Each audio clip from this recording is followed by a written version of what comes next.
Holy replacement host! This is Flight Check Season 3, Episode 14. It's the... You know what that is?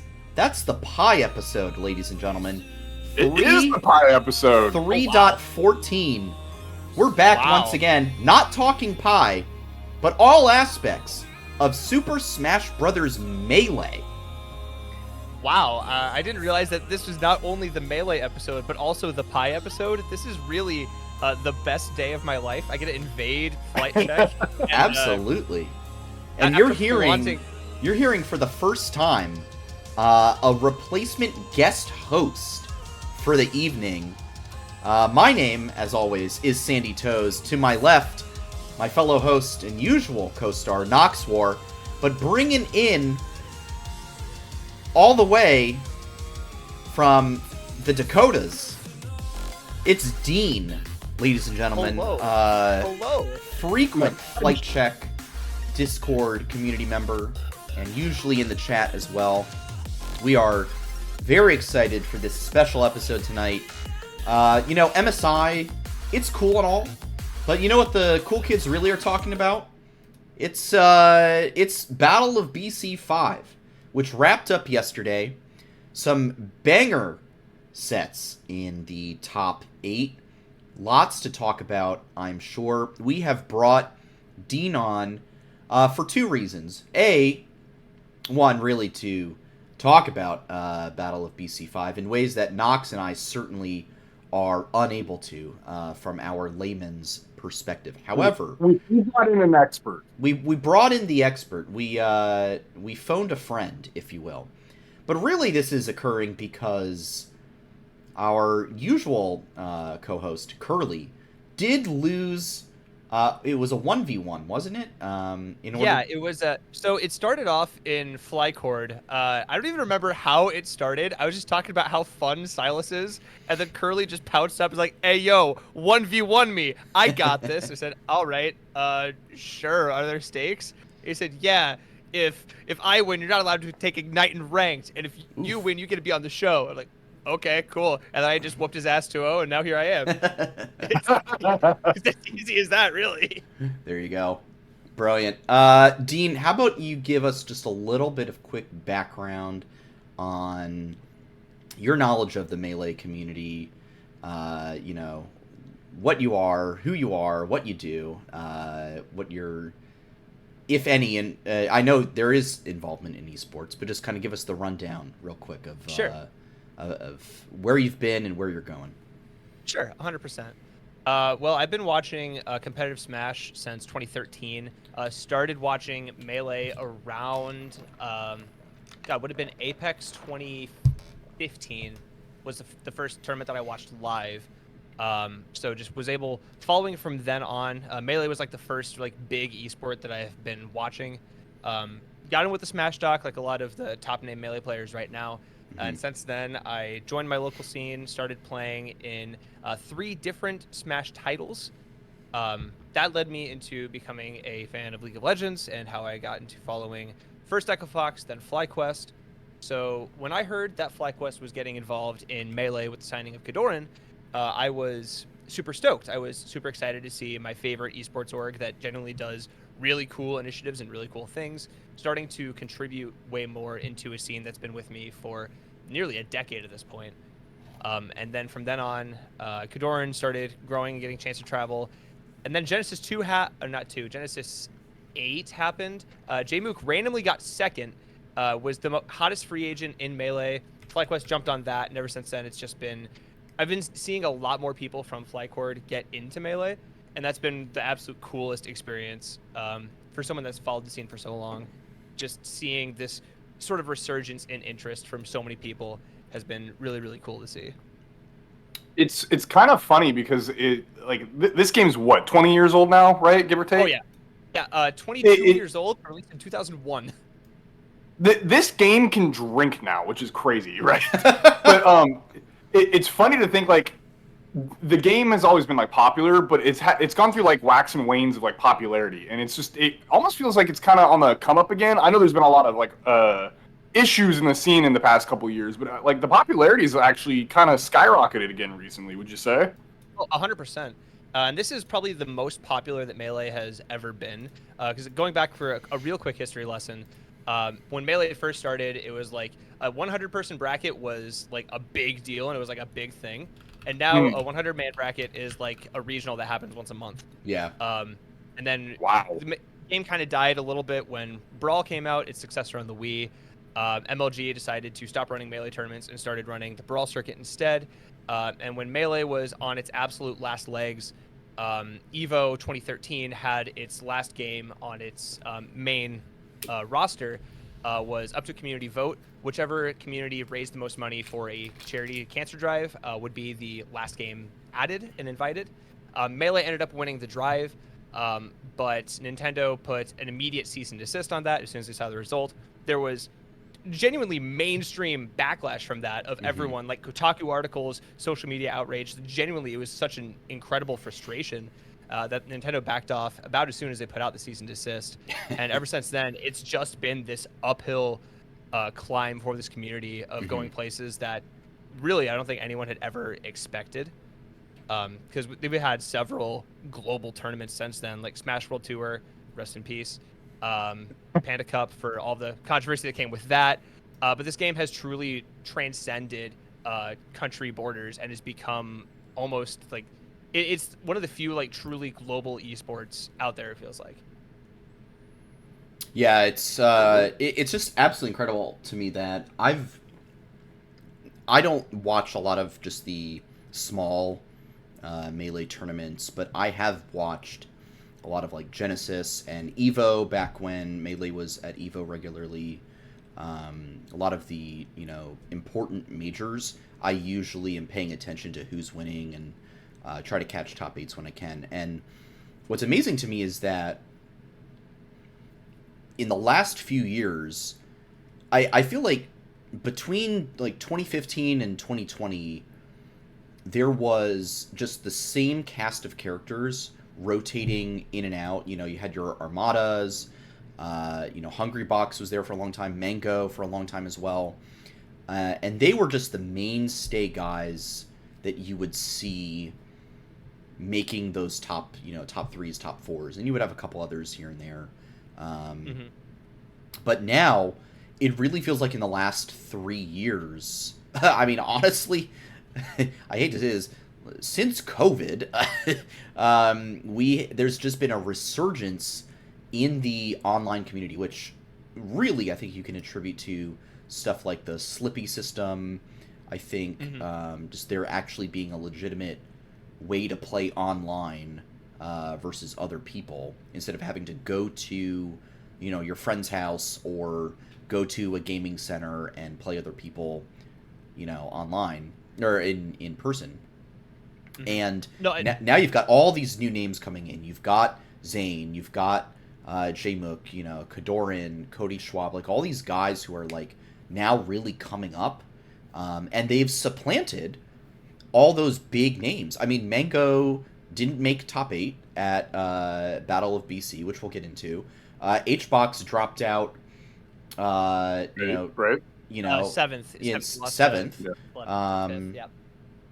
So, yeah, it's just so good to see. And on that point that you brought up, Zane was like the first one of like this newer gen to really like break in through that glass ceiling. And ever since him, like really like you said, the COVID online era, partially because it was one of the few fighting games with actual rollback functioning netcode, and partially because it was like easier than ever to get into Melee. We've seen so many more people have like an actual genuine interest in it, and it's been so cool to see guys like Jmook, who had previously just been like local heroes. He goes to all of his like local 20-30 man brackets, wins them all, but like never does like major travel, right, to suddenly second at Genesis, losing only to Zane, who is the best player in the world like 2 years running. Right. So those kind of stories hadn't really happened before ever. So it was so cool to start seeing kind of like this, like you're saying, this new gen come in this more recent time. Yeah.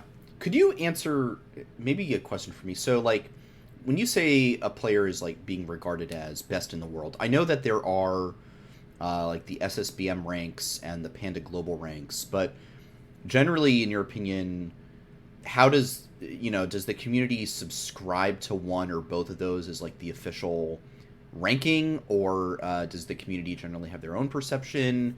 How does the community go about that? So it used to be for like the top 50 and more so like the top 10.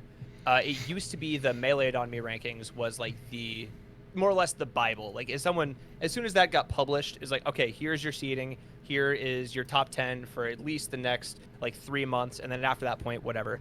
But for a very long time, it was just like, okay, Mango's entering this tournament, he's gonna win. Armada's entering this tournament, he's gonna win. And especially when Armada was on his like reign of terror, it was so hard to like argue against him, and then it became HBox, and then there was this kind of like power gap where no one was really like securing that top spot. But now it's just like the whatever the global Melee ranking is right now, that's pretty much just universally seen as like the top guy, the top 5. But it's much tighter than it ever has been. Like on any given day, there was like 7 guys at Battle of BC that realistically could have won, and no one would have been surprised. Yeah. Which is almost unheard of for Melee. Yeah, literally, like, Hungrybox, Leffen, Jmook, Zane, aMSa, Cody Schwab, S2J even, like, all 7 of those guys looked absolutely cracked in their sets. Yeah. Yeah, and Mango didn't even make top 8, and he's also a guy that you have to put hella respect on. Right. So it's like, it's just an insane, like, level of competition that everything has gotten to now. Yeah. Yeah, it's just amazing that... And it's just great to see a game have such a long-lasting longevity that, I mean, I just repeated myself there, but in an esports ecosystem where games just kind of like turn over and die really fast, I mean, everyone thought that Fortnite was going to be the biggest esport for the next decade to come. I don't really see that happening anymore. Overwatch League, kind of done and dusted. PUBG had its moment, not really happening. I mean, a lot of those battle royale games, not really, big Esport friendly. Yeah, not really esport friendly, but fighting games manage to just consistently outlast everything. And I mean, you can say like, hey, okay, new iterations of each game come out, a new Street Fighter, a new Tekken, new Smash, whenever Ultimate gets replaced, I'm sure there'll be, Ultimate will die off, but Melee is really the one that has never been supplanted by a sequel and somehow has maintained interest and recruited in new players year after year after year. And I think it's just an absolutely amazing story. So let's get into, I think, Battle of BC5. Nox, unless, Nox, you had anything else you wanted to talk about first. I'll be honest, like I'm just chiming in here and there on things I actually do know about. So by all means, y'all lead the way, and if I actually know something or I think I want to add something, I'll just chime in. Yeah. All right. Sounds good. So this is officially now the Dean episode where you're going to hear me talk for the next 45 minutes uninterrupted. You get to monologue now. You get to do the Nox monologue. It's time. So the first like major thing with Battle of BC was like, yes, Ultimate was also there, Melee was also there, but it really was like, when I looked at the schedule, I was almost surprised to see that it went Ultimate top 24 into Ultimate top 8, and then Melee closed out the day. But I think that's also just reaffirmation, like, yeah, even when you have like these tournaments where Ultimate does technically get more entrants, Melee storyline is just always bigger, always more impressive. And this was definitely a top 8 for maybe the ages, honestly, with how insane it went. Starting off in losers round 1, Leffen versus HBox, one of the most insane series I've ever watched in like the last 5 years. That set was nutty. Holy shit! What a best of 5. Like if you want to show any of your friends like a set to get them into being a spectator for Melee, show them Leffen HBox. Because like absolutely. just when you think Leffen's gonna 3-0 HBox, he gets clutch boxed, and then loses the next game, and then goes last stock last hit, and you don't know what's gonna happen, and it's just the most like high level Melee, and that was for 7th. And then happening. It's interesting. Go ahead. Because like, don't they have a lot of history too? Like, didn't Leffen have a whole like thing at like Ludwig's Invitational where he was like, he can't be doing this kind of crap. He can't be just floating around playing defense the whole match or whatever. Or is there more to that story or not? There's been a whole lot between Leffen and HBox. Like generally they're like as people they're like pretty chill with each other, but when it comes to as competitors, like it is at each other's throats. Leffen has been complaining about HBox's playstyle for a very long time. Basically since Evo 2016, when HBox reset the bracket game 10 against Armada. And just a casual 7 years. Yeah, just a little bit. And it's just been like Leffen complaining that HBox plays super slow and plays super campy and has the least execution heavy character in the game, while he's playing everyone's favorite honest top tier Fox. And then HBox like, dude, you literally play the best character in the game. I'm trying to hang on for dear life here. And then they're just like consistently like, I don't know, just bloodthirsty rivalry. But as people, my understanding is that they're like okay with each other. Like they're both first to defend Melee on the front lines, just because how much they love the game. They're passionate. They're passionate people. Yeah, they're passionate competitors. Anyway, sorry, continue. And then across from those two in the latest chapter of their blood feud was S2J versus Triff. It was the 3-0, but it was the closest 3-0 you'll ever see. Falcon Peach is not a super common matchup. And that's just like another note. There was 7 unique characters in this top 8. That did stand out to me. I had not watched Triff play before, and I was like, oh, he's playing Peach. Like, I am not used to seeing a Peach make a top 8. Yeah, the only other one doing it right now consistently is Laud.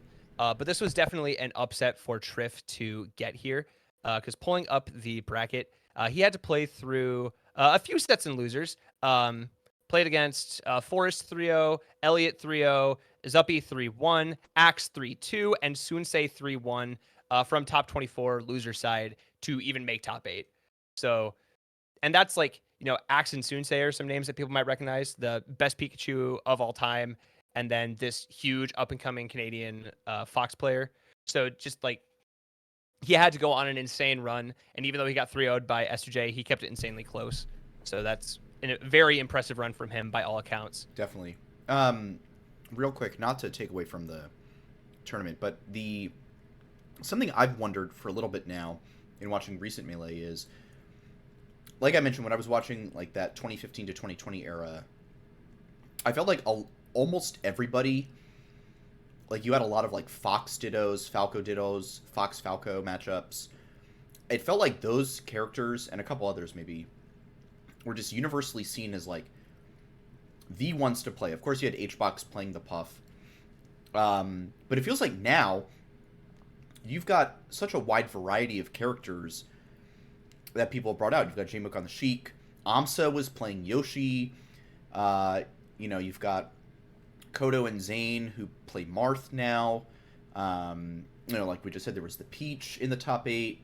So has there been like a shift in the meta, I guess, bringing in different characters that maybe people overlooked previously? Has this been like a recent shift or like gradual over time? How would you So this is also kind of a side effect of the quarantine era where we had people that on the Slippy Unranked, they were just like screwing around, and you had Leffen that'd be like, oh, I'm going to win this European online tournament with Mewtwo, and then he'd do it, and then people are like, oh, wait, Mewtwo kind of has sauce. And then Zane had his Don't Test Me Roy arc where he picked a bad character and won multiple tournaments, and if it was a different person, it would have also been top 10 in the world. You have aMSa, who's historically played Yoshi ever since 2013. Axe, of course, who's been rocking it for just about as long on Pikachu. But this is like, there's been some Donkey Kongs that have been popping up in bracket, and Donkey Kong has not been historically seen as a good character. This is like, kind of, to put it in League of Legends terms for some of the regulars in the show, it'd be like if all of a sudden someone decided to lock in Zed or like lock in Vayne in MSI finals, something that you don't see because it's not Who would great. ever do that, Yeah, exactly. Just doing something wacky and then it works kind of. So if Elk won that game. Right. But it's just like, this has been like the most character diverse time period in Melee. Not because the tier list doesn't matter anymore. It still definitely does. But the people that are making these runs aren't as limited by their character now. And it's more so just like they have so much experience with what their characters can do. And they're like these little coalitions of Donkey Kong players hiding in the shadows that are discovering the dark tech and starting the year of 20 DK. And it's just this insane, it's just this insane era that's been rising. And part of that we saw on the winter semifinals with Jmook versus aMSa. In these two always have incredible banger sets. Yeah. Like every single one of them that I've watched has been insane. And even though Jmook like started off the year in 2022 super hot, aMSa kind of became Melee's player of the year after he won the Big House with Yoshi, which is the best like surprise tournament result a low tier has ever gotten in like any fighting game ever. Like the only other one that comes close is I want to say Rongshu in Tekken, winning Tekken World Tour with Panda. Dang. With Panda? That's one of the only characters that I know from Tekken. He won with Panda? Yeah, he won with Panda. He took the worst character in the game, said, nah, I'm going to do this, and then won. That's actually sick. It's awesome. I love Rongshu. But yeah, aMSa 3-1 over Jmook. It was kind of an unfortunate as like a Jmook fan, but it was, again, every single game was incredibly close. And just watching that, it just looked like aMSa is just so comfortable against Sheik now, which is not something that's been historically true at all. And then the other winners semifinal match was Cody Schwab versus Zane. Man, what a best of 5. Yeah. Really, that one really was good. cracked. Mm-hmm. Yeah, no, that's... No, go ahead. No, you, please. No, you. Go, Sandy. No, I was just going to talk about that because I am pulling up the bracket right now. Talk to me a little bit about that Cody Schwab versus Zane matchup. Because you have the 3-2. And then later, of course, Cody Schwab runs it back against Zane and 3-2s him. Yeah. So you've got a couple... Because you have a couple instances where, and this kind of goes into what I wanted to ask you about a little bit was map choice. You really see the same 4 maps: Battlefield, Final Destination, Dreamland, Pokemon Stadium are usually like the rotation, right?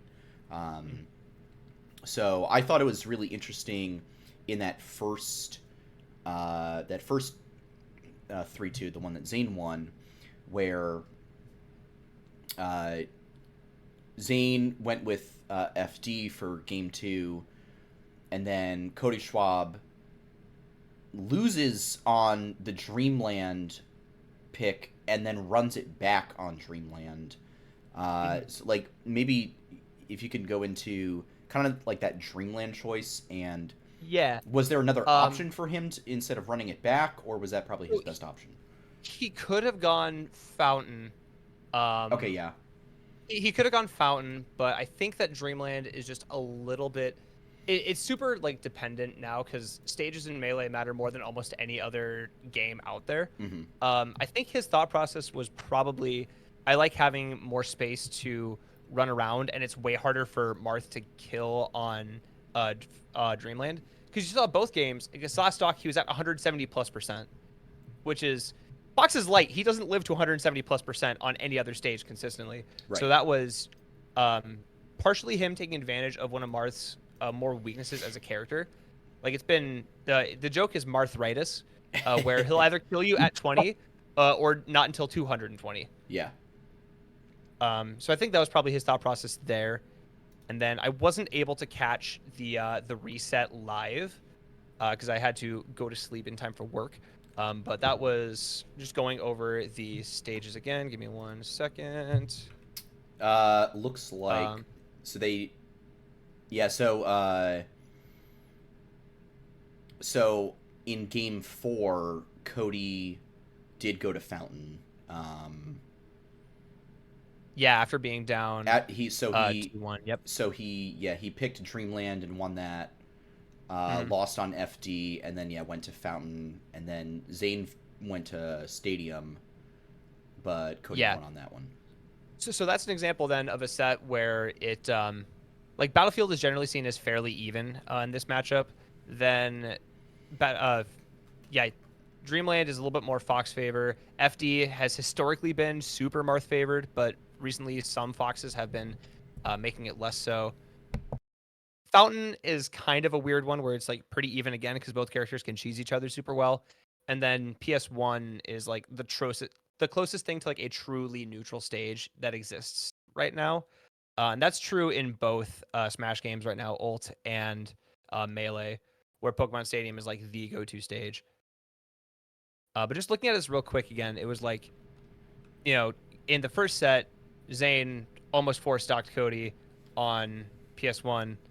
And then game 5, the second set, Cody almost four stocks Zane on PS1. It's kind of showing how like volatile like the whole set adaptation can be. So for a noob like me, by the way, explain how map picks work. Is it just like the lower seed gets to pick their map first, or the winner gets to pick their map first, and then they alternate, or is it always like how does that work exactly? I'm not as familiar with how it is in Melee. I think in Melee you get one stage ban when you win. So okay, you're not allowed to go to this stage, and then your opponent can pick from any of the others to go to. Okay. But I know that it's different in Ultimate, which I'm much more familiar with. Because it didn't feel like either of the traditional stage clauses were in effect for this tournament, and they were just any stage, but you can't go back to the last stage that you won on, or any stage that you've won on in the set. Gotcha. Okay. That Yeah. makes sense then. Yeah, that would be my guess, but I'd have to look at the full rule set in better depth to give a better answer. I always just kind of figured it was somewhat similar to like League, where it's like, hey, you lost, so you now get to pick the next map you want to go to. But I guess the ban system makes a lot of sense too. Yeah, it's pretty similar to that if you want to use that as like your frame of reference for it. Gotcha. I mean, that's the only frame of reference that we do have. I mean, to be fair. Yeah, so. yeah. We're League nerds.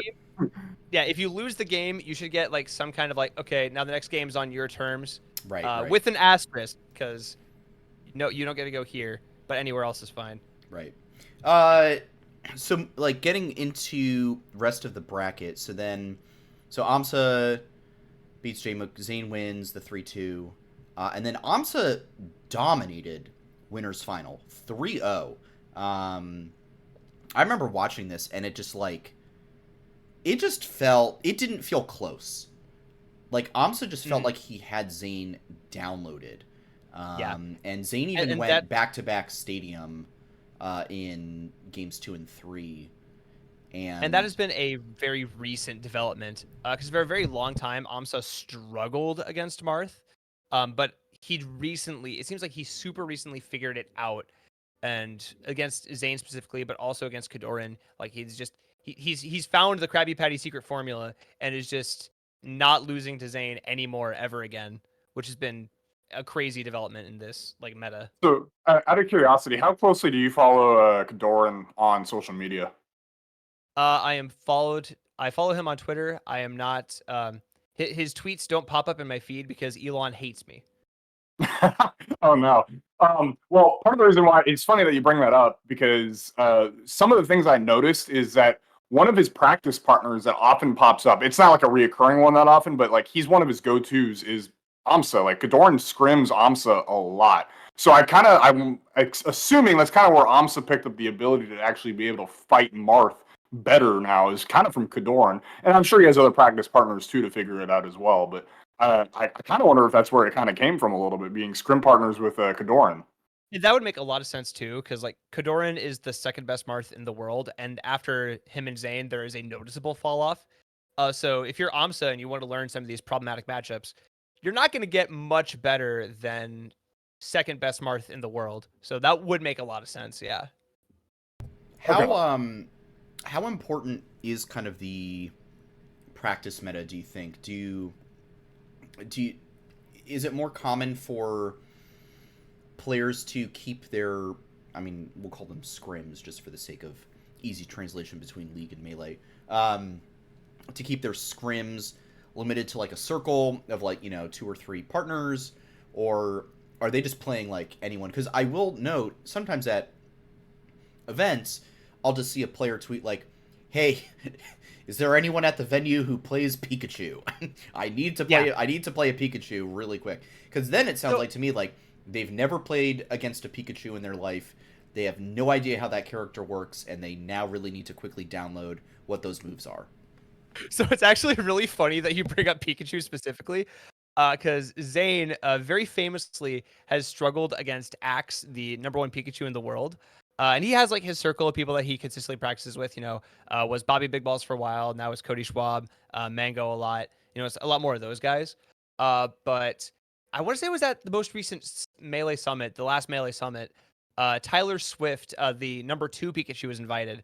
And Zane said, "Ayo, Tyler, you're sitting here. We are grinding matches and scrims against each other for the next 3 hours to lead up to my set against Axe." And then it was the first set Zane had ever taken against Axe. So in that funny. specific instance, like learning the Pikachu matchup by going out of your circle was super relevant.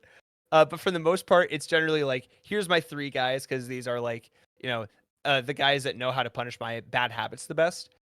But more and more that started to change as people are trying to learn more of these like problem matchups. Although I will say it is more noticeable for these like low tier heroes, more so than your guys that just play like Fox and Falcon. Right. It's fun. It almost sounds like somewhere in the background you have like trying to pay off Tyler. Like, please stop. OBS reconnected. All right, hang on. That's weird. So we should come back any second. Well, for our podcast listeners, All right, you can. looks like we are... maybe Sandy will edit it out, but looks like we're no, back. Leave it in. Leave it in. Leave the scuff all right, in. Refresh. Sorry, folks. OBS decided to just randomly disconnect from stream, even though the rest of my internet was completely fine. So I can't tell you what happened there. OBS hates Sandy as much as Elon hates me. Yeah, I mean that's what happened there. That's basically the issue. All right, Dean. Sorry, if you could just go back, like rewind 30 seconds. Yeah. That's what you're saying. So aMSa 3-0'd Zane, sitting pretty in Winterside Grand Finals. Mm-hmm. Meanwhile, in losers, Cody Schwab beat S2J 3-1. Not really surprising. Cody is like the consistent king. He doesn't lose to people that are like heavily below him at all. And then Jmook over Leffen. Just looked like Jmook had the absolute download in how Leffen wanted to play. And it helps that one of his consistent practice partners is Cody. So if there's anybody that's going to just eviscerate a Fox player, it would be Jmook. And then, of course, those two, being practice partners, met again in loser semis. Did end up going 3-1 Cody's favor. But it's worth noting that like these two, even before Jmook won the most recent Genesis, had been like going even in sets with Cody. Like they're so incredibly back and forth that even though this tournament it did go Cody's favor, I wouldn't be at all surprised to see Jmook take him down the next time. Yeah, absolutely. Yeah, I'm looking at looking at aMSa's most recent placing. So, second at Battle of BC5, second at Come Up 2023. He got first at DreamHack, beating Axe. At Major Upset, he got third. Yep. It's just like a recent... He's a top-tier player now. Yeah. He only got 13th at Collision, and then but he won Level Up Expo. I was gonna say Collision was a bit of a weird placement for aMSa in like these recent come up, and then because like 9th place at Genesis 9. But like and very both of those consistent, were like top 3 placements. Which shouldn't be really surprised because aMSa was on the global melee ranking ranked number 2 overall last year, only behind Zane. So that's to see him still be this consistent is not really that surprising. And it was kind of an unfortunate draw for him in the grand finals because he showed that he can beat Zane rather decisively, but Cody has just had his number. Like it really has not been like one close set, the major before Big House last year, but it's been Cody with a very monstrous head-to-head lead. Yeah. So that was unfortunate for him that Cody did win 3-2 over Zane, and then 3-1, 3-0 in grands to win the tournament. Yeah. Which is to say, awesome stuff for Cody Schwab. Really excited for FlyQuest to pick him up in a little bit. Absolute singles and doubles monster. Right? I really Singles hope and that doubles does king. happen. He's so good, man. He's so good. It'd be, I really hope that someone makes an offer to him because he's just that good. He's really having a moment right now, and it's been wild to see how good he. It was funny because when I first heard the name Cody Schwab, I was like, "Who is this guy?" And I was like, "Oh, it's IBDW." Like, I didn't realize he did a rebrand. Yep. Real quick, and it was the same like the Tigris thing, Yeah. where he wanted it to be his name instead of like this tag. So yeah, totally.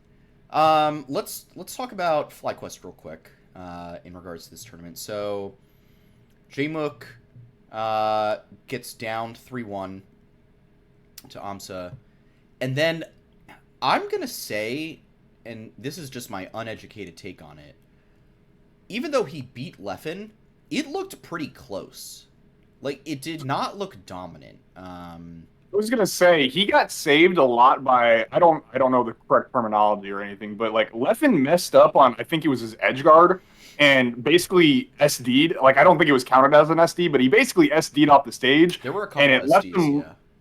Yeah, and it left him 1-1, and then Jmook clutched it out from there. But like if he hadn't SD'd off the stage, like I think that was going to a game 5 or a map 5 or what is it? Is it map 5? Game 5? Yeah, map 5. It was gonna go to a game 5 if he hadn't SD'd off the stage. Yeah. I felt like this was not one of the stronger top 8s I've seen Jmook play. Like, look, at the end of the day, 4th place is still like very, very good. I really don't want to discount that whatsoever, especially in such a stacked top 8. But it did feel like this was a slightly less strong performance than maybe we are used to seeing from him lately. A slightly subpar result is definitely a fair analysis of the statement. Like watching it back just real quick, he didn't look like as strong as he did during either Collision or Genesis, of course. But still, like watching it back, it's like through my ultimate eyes more so than my trained melee eyes. It was like watching like the number 1 in your region. Like, yeah, he'll go down a game. Yeah, he'll lose a couple stocks, but it's still like feels like he's kind of playing with him a little bit almost.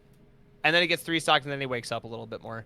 So it's like, yeah, like it was last stock situation, game 4, but it's like he nailed all of his confirms, and it never really felt like he was losing neutral that often to me watching the set. So for a noob like me, explain losing neutral. Okay, so neutral is like the state of the game where both players might be like moving around, but they're not hitting each other. There's like trying to like get in, get that first hit, and then try to build their combos from there. Once a player like, quote wins neutral, that's when they've gotten some kind of a hit or some kind of a grab. Then they push into advantage state, which is you're in my combo, you're in a disadvantageous situation. I'm getting all my damage. I'm taking your stock. So basically like creating a window for yourself. Yeah, like it's think of it as like really good macro or like getting a solo kill, where it's like, oh, you have 4 men bot. Cool, we're gonna sneak Baron. That's kind of what it feels like in. Okay. That makes a lot of sense then. Yeah. So 3-1, not as close as I've seen other 3-1s, but still like a very, very tense set for sure. Right, for sure. And then of course the ensuing drop after the 3-1 to Cody Schwab, who, as we know, would go on to win. And then this one, so Jmook starts off strong, does get the win on Battlefield, but then Cody wins on FD, and Jmook goes for Fountain twice in a row, does not succeed. And I was struggling to decide if this was just Cody was so good on the day, or if it was Jmook underperformed, and I'm going to go with, like, it was a little bit of both, in my opinion. I think Cody was just absolutely the dominant player on the day, because you can just see that through the rest of the bracket. But, yeah, talk to me about kind of, the going to Fountain, and then sticking with it even after. So I losing think it the first time. Fountain. I think Fountain very historically has been one of Sheik's better stages. She doesn't really get like as messed up by the platforms. Like for anyone who doesn't know, Fountain of Dreams, this 2 side platforms kind of resemble like Battlefield, but they'll raise and sink a little bit at kind of like it's not random, but it feels random if you don't know the timings. Sheik doesn't really get messed up by it as much as you would think with from like an outsider perspective. It's historically been one of Sheik's better stages because it's a little bit bigger, and the side blast zones where you get your opponent to die are closer to the main stage, so she doesn't have to work as hard to get her kills. But it just felt like, on like standard deviation, Cody was playing at like a 9 or a 10. Jmook was playing at like an 8. So at the end of the day, 9's greater than 8. Yeah, exactly. So it was super, super close, and like you could tell after watching, like there was no blood whatsoever between them. Like it was just a very, you got me there. Move on, we go next. I got you next time. They are doubles buddies, to be fair. I'm sure they're really, really good friends. Oh yeah. No, like that's something that they both like talked about a little bit on like their streams and social media too. How it's like Cody was saying like, when Jmook was on the come up randomly, I told everyone, hey, keep an eye on this guy. He's legit. And then he got second at Genesis and then won Genesis the next year. So like, he was right. He warned us. Yeah, absolutely.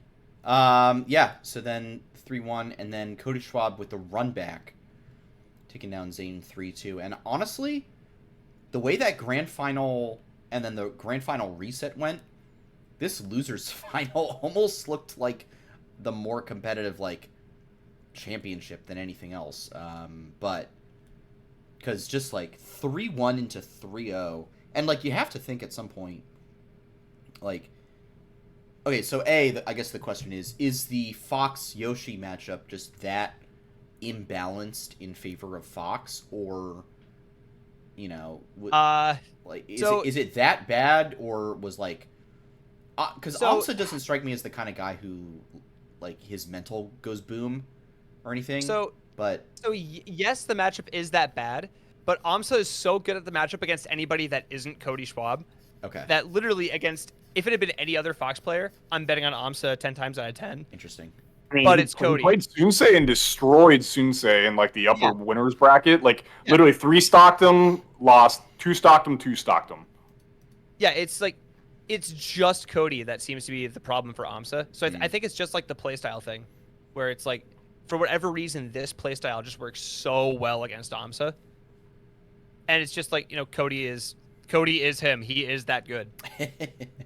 He is the moment. But he looked. Cody just looked so freaking good. I did not watch any of KoDoRiN's matchups, but it is important to me to just touch on him, and I'm pulling up his performance. So with winners bracket, he immediately had to start off playing against aMSa, lost 3-1, dropped down to lower bracket, ran into Max, proceeded to 3-0 Max, and then he ran into Moki, who is on the come up, a Fox player. And Moki's on the come up from what I've heard. He ended up losing in a game 5. Yeah, Moki is, I believe, also beat Zane at Genesis, if I'm remembering that right. So very well practiced in the Marth matchup. Also one of Zane's practice partners. So clearly very, very comfortable. And like props to KoDoRiN for keeping it close, because like Moki was a guy that a lot of people had pegged to potentially win the whole thing. Yeah. You can see getting upset on the winner's side there by Sunsei 3-2. If that didn't happen, then maybe he's in winner's side top 8. But like to say that Moki was on the come up is absolutely true, but he's a name that's been around for a very long time.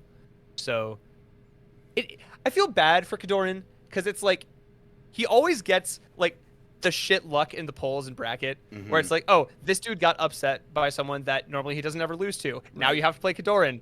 Like, my guy, you just cannot catch a break. Yeah. And it sucks, because like coming out of quarantine, he was one of the names that was grinding. He was running the Training Mode Tuesdays super consistently, and he was like owning that bracket for free.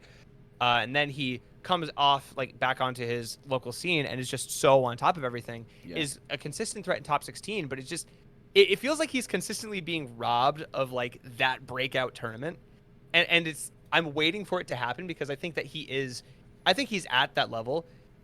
Maybe just needs like one more push through. And you really saw that last year at Redemption Rumble, where he beat Cody Schwab, got second, and then lost Game 5 bracket reset to Aklo Link, which who the hell has Link practice? So it's like... Wait, he lost to a Link? Is that even a... So Aklo is a player who plays Fox and Link, right? His Fox is really, really good, don't get me wrong, but he counterpicks Link into the Marth matchup because he'd rather play that, and it works. Huh. Interesting. That's crazy, actually, because I don't think I've ever seen a Link play competitive, period, ever. He's the only one in the world. There's no other Link that does anything. There are Young Links that do things. Like, Young Link was famously Armada's counterpick into Hungrybox in, like, early Melee. But, yeah, no, he's the only Link that has ever done it at this level. And it's insane that he won a tournament with it. Yeah. Huh. Yeah, I'm just looking at... I'm looking at the rest of the... Because it's not like KoDoRiN had, like, a... Like he struggled on the way to this, you know, he rolled through pools, didn't drop a set. Yeah, dropped 3-1 to aMSa, but aMSa was obviously absolutely crushing. He beat Max 3-0, and then, yeah, just the 3-2 to Moki. You know, it's just unfortunate. But, yeah, I think just running into another player, like, you know, yeah, you put him... If the bracket falls and he's playing against, like, an Aklo, a Josh Man... All right, I got that. Wow. Maybe he hates you tonight. Yeah, I don't know what's going on. Oh, and stream's offline again. Yeah. You still there, Sandy? I'm still here. Okay. It's just OBS acting up? Well, I mildly lost you guys on Discord for a second there, so... I was going to say, I lost you for sure. And then when I saw you cut out, I'm like, better fill for time. So I don't know if that was, like, universal or not. I'll be honest. I don't ever watch via Discord. I always just watch via the stream, so that way I can like read chat at the same time. Oh, gotcha. Yeah. Okay. Yeah, well, I'm looks like we're back up on the stream. So I was gonna say, I'm seeing again, folks. Hello, folks. We are sorry for our technical difficulties. Yeah. All right. Cool. You get to deal with our NA production, Dean. How is it? NA more like NA internet right now. So. Not applicable internet. That feels very awesome. Yeah. Absolutely. This is also, I just tabbed into the stream real quick to check it. I just noticed that you're playing League of Legends on the Melee podcast. Oh shoot! Oh. What the hell, man? What the hell, man? How am I doing? Melee. Dude, come on. All right, we're fixed. All right, we've got the right topic now. Awesome. But yeah, no. Again. All right. Did it really? We're not off. No, I'm fine. I was gonna say it's good on my end. Yeah. My end. Okay. It's all good. I'll refresh on my end again. Okay, we're good. All right. Where were we? We were talking about back Battle at of it. BC bracket and how KoDoRiN is the unluckiest man alive. Yes. Which sucks because he's really, really good, and everybody. I feel like everyone just needs to get the FlyQuest Spirit Bomb and like give it to KoDoRiN as well, so that he can get good luck for a bracket and not have like Moki getting upset and then having to play Moki in losers. Right. You know? Yeah. So, what's the next big tournament coming up that you think both of the FlyQuest guys should be at? Yeah, so I just saved it here. The next ones that Jmook are going to be at, and a lot of these are also going to be attended by KoDoRiN as well. Tipped Off, Wave Dash, CEO, Thete3, and Gommel. Gommel for sure. So that's going to be a lot of fun. And I expect everyone to come out to that one as well, to bring like their absolute like A games. Okay, so it's always interesting because, and I'm just reading social media and whatnot, right? But like KoDoRiN kind of disappeared on social media for a little bit, and then he came back a couple days before this tournament and was just like, "All right, I've been practicing really hard. I feel really, really good." And then it's just, I mean, don't get me wrong, like he has really tough matchups and he just doesn't quite get like I feel bad for him because like every time he hops on social media, he's like, "Man, I just didn't achieve the goals that I wanted." And it's just like, "Oh man, what do you need to do?" Like, would you, a non-melee pro, have any advice for KoDoRiN on what to do to push past this theoretical ceiling that he can't seem to get through? So whatever, like in my head, the ceiling is, to me, it doesn't feel like it's a mental block. I think he has an awesome mental. I don't feel like it's matchups because I think he gets the practice in the matchups. I think he's such a young player. Like even looking at like his history against like Jmook, Jmook has been attending stuff since like 2015. KoDoRiN has only like started attending like big tournaments in like 2020, right before the world exploded. So like he's still like so new to like attending a lot of these like big in-person super majors that I think he just needs to keep going to stuff because like he's shown that he has the skill. He's very clearly like done it before, but like now maybe he's just getting gassed playing friendlies against people. Maybe he's just like, you know, in the moment has the stage nerves that he needs to shake off. Whatever it is, I think he just needs to just keep doing the reps because he's like, yeah, whatever that mental ceiling is, it will break if he just keeps going to stuff. So really, it just comes down to experience diff, you think? Yeah, I think that's the best way to put it.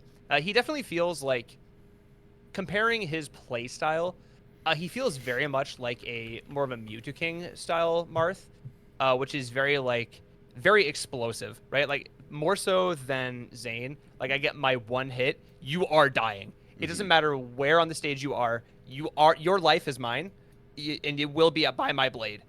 So that's I think that play style works very very well in these like big super majors, if you have like the hands and the nerves to do it, and that's just what he needs to keep doing from the opinion of a non-melee professional. Okay. So basically, I'm just maybe put some good feels out there. End of 2023, beginning of 2024, like he's constantly a top 10 player and constantly being a threat to win the tournament at any point. See it.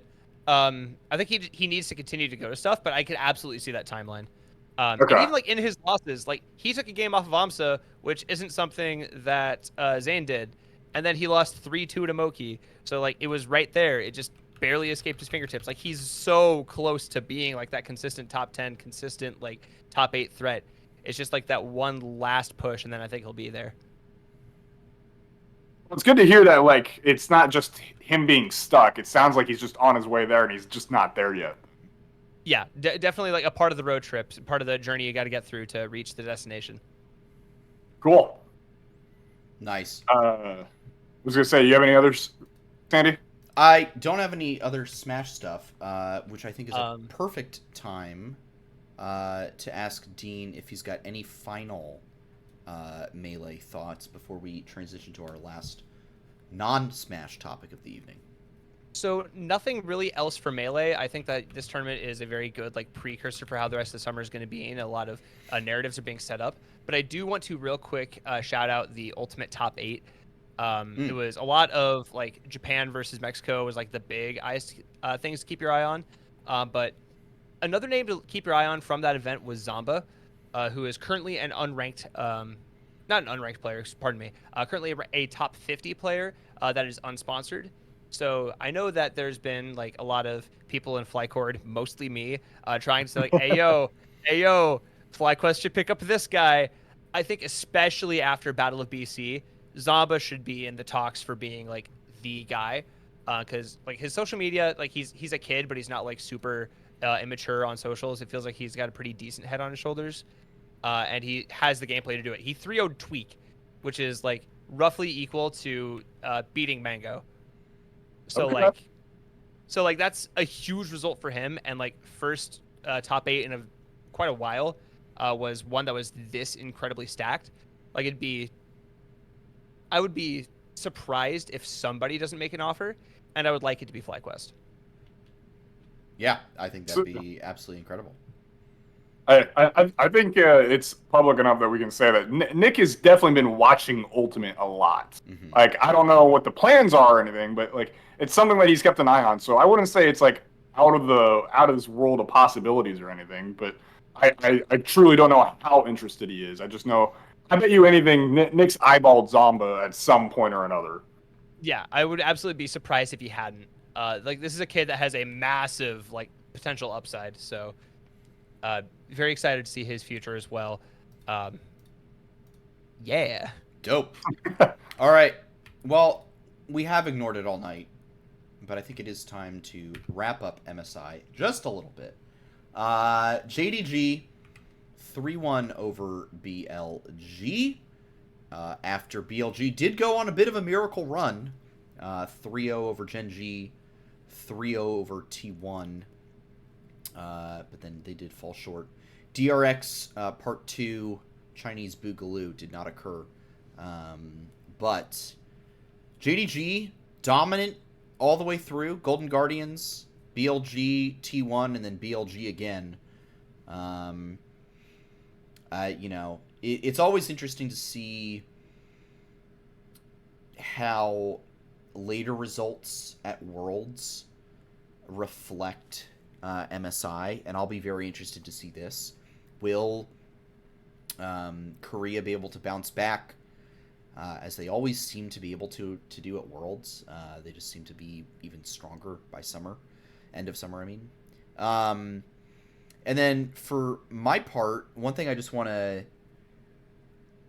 ask you guys in general, I'm walking away from this tournament, as a North American fan. I forget about EU. I don't really care about EU. I'm walking away from this tournament like, hey, this was not bad. Golden Guardians took a game off of BLG. A lot of the games, like the early games, looked really good. It was just a lot of dumb Baron flips at 20-25 that cost the games a lot of the time, and just mid to late game team fighting where these other teams are just so mechanically cracked, so united in their communication and playing, where we got beat out. But I was pleasantly surprised that these weren't just complete absolute destructive stomps all the way through. And Dean, since you are the guest, I'm going to ask you what your thoughts are first on kind of the overall takeaways from MSI for you. So I'll get the half meme point out of the way first. Licorice legitimately has a case to be the best performing top laner at the tournament, and that is insane to me. Zika Award! Possibly, I would argue, in comparison to expectations for him, yes, I would agree with that, yes. Relative to expectations, and then, he looked really, really good against every other top laner they had to play against. Yeah. I think that he held his own against Ben, who has been pretty consistently, a top 2 top laner in LPL, and clearly at MSI at the World. And it's my joking top 4 tops was Licorice, Bin, 369 in some order, and then Bong. But it's I look at how well Golden Guardians played, and I think that they play the way that North America needs to internationally, because we don't have the same hands that Eastern teams do. We do weird shit, and it works. And then it's that's how we get these early game leads. And then they just skipped steps in late game, which could have led to them getting more of those wins against even JDG. JDG said, this is not a bad team. They just messed up in these couple things. So there's a lot for me to be excited about from Golden Guardians. And then I'm actually really disappointed in C9. Not even on the NA Copium angle. I think they just, A, they played bad, but B, it feels like they became the thing that they swore to destroy. They've become the top North American do nothing lose team. Yeah. And it's just seeing what this org has done historically, it's so sad for me to see, because they were going toe to toe in 2017 against World League by picking Singed top. What do they do here? They pick Kennen and do nothing, or do side lane and do nothing. And it's what is? I see flashes of the old C9 that I cheered for, but I'm not seeing that consistently enough. And this team just doesn't have whatever the Eastern teams have. Yeah. No, that's fair. Nox, your thoughts on the tournament and any responses to Dean or myself? Just a little fun fact, this is the very first Riot-sponsored LPL versus LPL Grand Finals that we have ever had.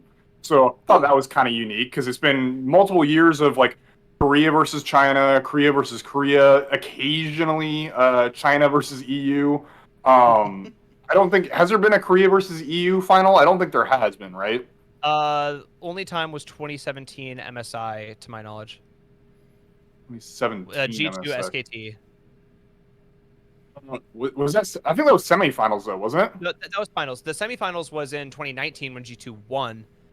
Oh, 'cause they okay, played okay, against okay. SKT. Yeah. Oh, and that was a 3-1, right? That was the 3-2. Semis was 3-2. Worlds between G2 SKT semis. Okay, okay. I'm getting it mixed up. Either way, my point being is like this is the first time we ever had an LBL final, which I thought was kind of cool. I wholeheartally agree on Golden Guardians. I thought they played fantastically in sense of just being proactive around the map and just trying to do things. Cloud9, I'll push back a little bit on this. I'm not like I am disappointed. Don't get me wrong. I am disappointed with them. However, I wouldn't describe what they were doing as do nothing. A lot of what I was noticing was they kept trying to match teams, and I've noticed this in interviews as well. Is in multiple interviews with Cloud9, they were like in scrims like, oh yeah, we have to catch up and we have to start matching their play styles. We have to catch up to the East. And my initial I kept having alarm bells go off in my head and was like, no. We've had this discussion before back in 2015, 2016, back when we were getting constantly thumped by Korea over and over and over again. It was like, we cannot be trying to replicate the playstyles of the East. That's just not how it works. We're not good enough, and even if we were good enough, we don't have the time to try and catch up and match them on it and then be better than them at it. That's just not how that works.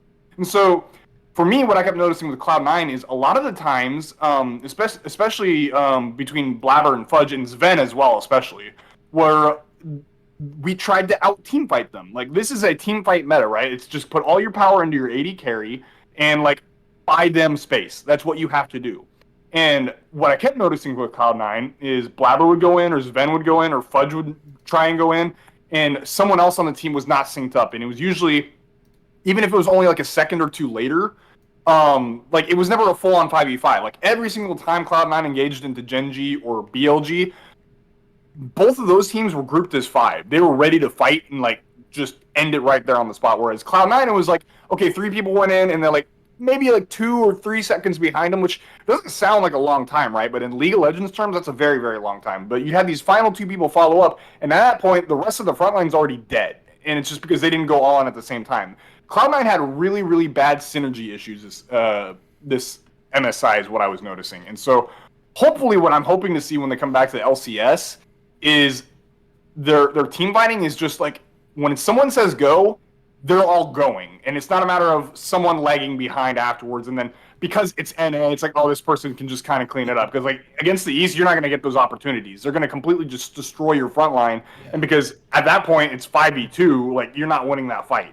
So for me, that was my biggest issue with Cloud9 is because I just don't think in NA, they don't get that practice of oh, hey, the enemy team that you're trying to engage into, you don't ever run into them where they're a wall of 5 and you have to figure out how to outplay that 5v5. It's a lot of times you take the 5v4 or the 5v3 because they're not prepped for it or whatever the reason may be. So hopefully teams can start giving them that practice when they get back to NA. Hopefully Golden Guardians is a good scrim partner because I bet you anything they learned how to deal with that too. Oh, 100%. I definitely kind of agree with you there. And it's that's also part of why I agree with you on the we've had this conversation about how we can't match the West. That's why I'm so pissed off at Cloud9 specifically, because this is in 2018, they learned real quick, oh wait, we can't match RNG's playstyle. Fuck it, Nocturne. And then they just did that, and they did the wacky bullshit, and it worked. Yeah. So it's this is the team that did that for us, and now they're not. And it makes me so mad. Because, I get that they have to appeal to their sponsors. They have to, win the domestic championships. That's what gets the sponsor money coming in, and that's how they can keep their roof over their head. I get it. I understand it. Still makes me mad.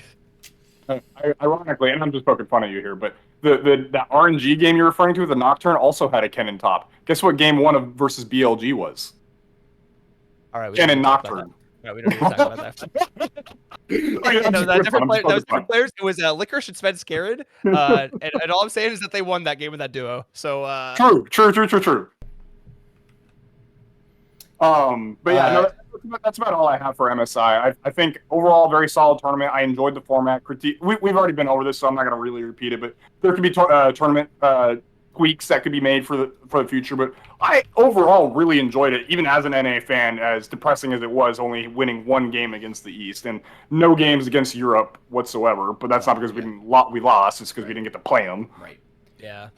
Yeah, and I thought there were some really good narratives. Okay, last League of Legends question for you guys, and then we'll wrap up the night.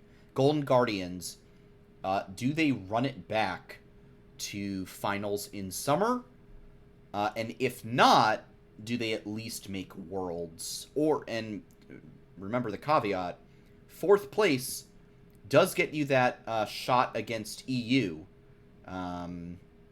to play for a 4th spot at Worlds from your region. So do they make it back to finals? And if not, do they at least make it to Worlds? Nox, you get the first shot at this one. They make Worlds, they're not making it back to finals. FlyQuest is taking that spot, baby. I'm sorry. Sir. Yes, sir, Dean. But Vulcan's going to make sure. Yeah.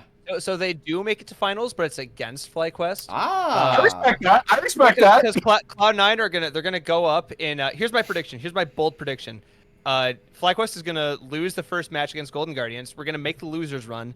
C9 is gonna lose to Golden Guardians in upper bracket final. And then in lower bracket final, we're going to 3-0 C9, and then we're going to go 3-1 Golden Guardians. You know what? Send it, ship it. I love it. It's that great. is my way too early prediction. I have not even seen these teams play. That's what's going to happen. Mark my words. I'm just so excited that we do at least get one. We are guaranteed, after not getting one at MSI, we are guaranteed a best of 5 against Europe. Our number 4 versus their number 4. And guys, I'll be honest. Europe's not good. No, dude, Europe is not good anymore. They are not good. I think we win that best of 5. I 100% agree. I think EU is super, they have one team, and it's G2 right now. Yeah. BDS does weird shit, but they're not a good team. No, they're not good. They're actually, they're absolutely, what's the word? They're not fake. Fraudulent. Thank you. They are frauds. BDS, more like FDS, fraud DS. So true. No, I would definitely favor whoever the 4th team from NA is, because I think everyone's gonna agree Cloud9, FlyQuest, Golden Guardians, some order are probably our top 3 before we get into summer. Yeah. If it ends up being TL, if it ends up being EG or whoever else, I would probably favor them against whatever the EU 4th seed is. Yeah, I think the Weird has a whole region better. Fnatic's not going to do anything. They've looked garbage, and I don't think that's going to change. Looking at, okay, so in EU, and the thing with EU is they're so weird. SK is good, BDS is quote, and when I say good, I'm in air quotes here. SK is good, BDS is good. Vitality good, but all Astralis is good, and it's just this weird thing where at the end of the day all these teams go in and then G2 comes out on top, and then Mad Lions as well. They did win the spring championship, but it's it's G2 and Mad for me, and then after that none of the other teams excite me. Yeah. They just really don't. It's such a top-heavy region, it feels like. And I feel like their format is doing them a lot of... is maybe a bit of a disservice, because I do like the format, but, the way the seeding gets done, through this, initial single round robin, it just feels so inaccurate to me. For some reason, I don't know. That's just my take right now. Maybe maybe I'll change my mind after summer, but we'll see. I kind of agree with that though, because Heretics were they were a game away. Yanko's back just gave out. Otherwise, they beat Mad Lions, and then Mad isn't even in playoffs. So I do agree that there is some validity to the format isn't the perfect way to seed these teams at all. Yeah. Yep. All right. Fantastic. We have reached the end of our time. Real quick, want to thank our good friend Arkham Avalon for the 3-month sub. He has made it to 3 months on the sub train. We greatly appreciate it. As always, thank you so much for your support. And everyone else who has watched and smashed that follow button tonight, thank you for tuning into this episode of Flight Check. Here's the amazing thing. LCS is back real soon. And that is very, very exciting. FlyQuest, I believe, starts out by playing 100 Thieves on the first day. I forget who their Friday matchup is against. But Thursday will be against... and that's not this Thursday. I want to say that's 2 Thursdays from now. It's just next Thursday. Not this coming Thursday, but next Thursday. Yeah, which is insanely soon. So, you got to make sure... You got to follow us on Twitter for all of our reactions and thoughts to that. You can catch the show at Flight Check Crew, myself at Santos DB, Nox at Noxwar with 2 R's, Curly, who's not here...